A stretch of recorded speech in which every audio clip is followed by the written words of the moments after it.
Someone obviously who's known as Muhammad Qasim, he's from Pakistan, for example, as far as I'm aware, and it's been and I've been shown something as well that he's been sort of claiming that he's a Mahdi and this that he's been going around, So I'll just mention a few things. You understand? And obviously, if they want to follow him, they want to follow. If they don't, they don't.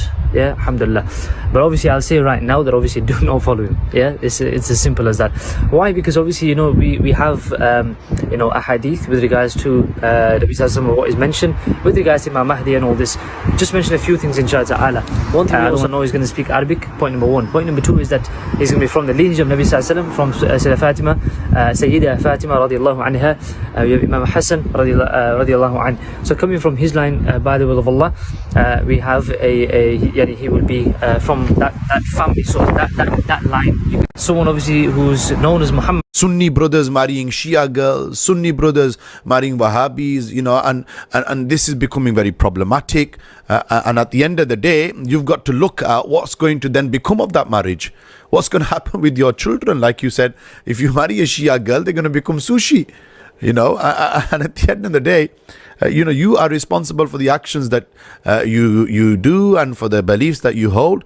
Sunni brothers, you couldn't even probably presume that this guy's on balloons. You don't have those sort of obvious symptoms. Yeah. But it's real, it's out there, it's happening, and it's so common now amongst teenagers. It's these young teenagers that are doing it. It's the in thing for them. They think it's cool. They think it's this image thing that they've got, and you're just daft. It's daft. It's stupid. It's not worth it. Don't risk it. Don't do it. Look, your life means more. And just because it hasn't come to you yet doesn't mean it's not going to come to you yet. Very easily, very quickly, it can turn horrible and nasty. Yeah. So you know what? Just avoid it. Leave it completely. And if you have any ounce of religion inside you and faith inside you and belief, then the fatwa itself would be enough. And muftis, and I said this last time as well in the talk, we need the muftis, the legal jurists in our deen, in our religion, the qualified people. I'm not a mufti, but muftis to pass a fatwa on this. Yeah. They need to. It's relevant, and that fatwa then needs to be shared. You couldn't even.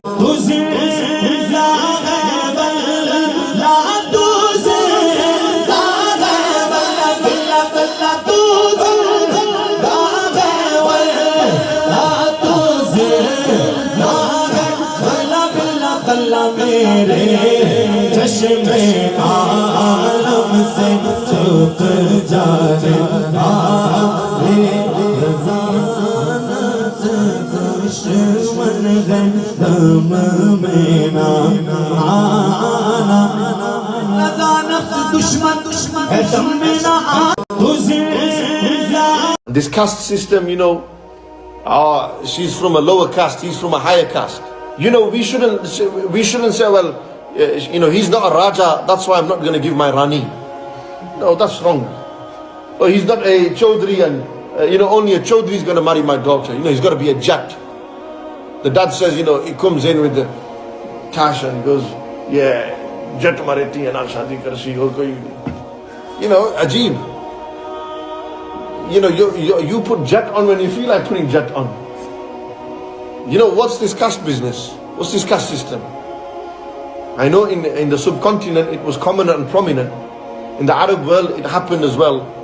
But this is not the priority, is it? Caste is not what should be the condition. I am happy with my wife. That is enough for a woman to get to paradise. Just please your man. And if in pleasing your man means that you have to make effort with his mother, it's not an obligation. Islam does not oblige the daughter-in-law to be in love with the mother-in-law. The daughter-in-law to serve the mother-in-law. The wife has to serve the husband. Yeah. But if the wife's clever and knows that if I do good to my mother-in-law, which will make my husband happy, boom, she has got her ticket to paradise. I am happy with